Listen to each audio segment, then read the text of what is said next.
તો ગ્રીષ્મ ઋતુ માટે તમારું મન અને તમારું શરીર તૈયાર થાય એના માટે આજે વાત કરવાની છું.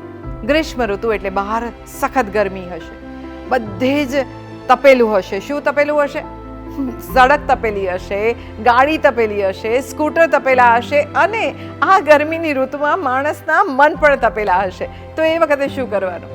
તો એ વખતે તમારે ચંદ્રભેદન પ્રાણાયામ કરવાનું. અને ચંદ્રભેદન પ્રાણાયામ એટલે શું તમને ખબર જ છે કે જમણી નાસિકા બંધ કરીશું, ડાબી નાસિકાથી શ્વાસ લેવાનો, શાંતિથી શ્વાસ બહાર કાઢવાનો, એટલે તમારી ચંદ્રનાડી એક્ટિવ થાય. તો બીજું શું થઈ શકે?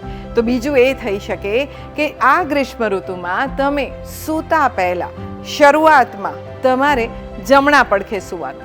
ઘણીવાર એવું થાય ગરમીના કારણે કે બેચેનીના કારણે, અપચાના કારણે ઊંઘ ના આવતી હોય તો તમારે જમણા પડખે સૂવાનું. એ જમણા પડખે સૂશો એટલે અગેન ચંદ્રનાડી એક્ટિવ થશે, મન શાંત થશે અને તમારી આંખો ઘેરાવા માંડશે અને ઊંઘ આવી જશે. બીજું, ગ્રીષ્મ ઋતુમાં ઘણા બધાને નસકોરી ફૂટતી હોય છે.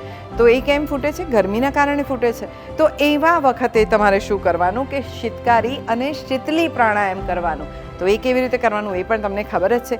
શીતકારી પ્રાણાયામ એટલે બંને દાંત વચ્ચે જીભ રાખવાની, મોઢેથી શ્વાસ લેવાનો, મોઢું બંધ કરી નાકથી શ્વાસ બહાર કાઢવાનો. એ ખબર જ છે તમને. તો શીતકારી પ્રાણાયામ કરવાનું, શીતલી પ્રાણાયામ કરવાનું.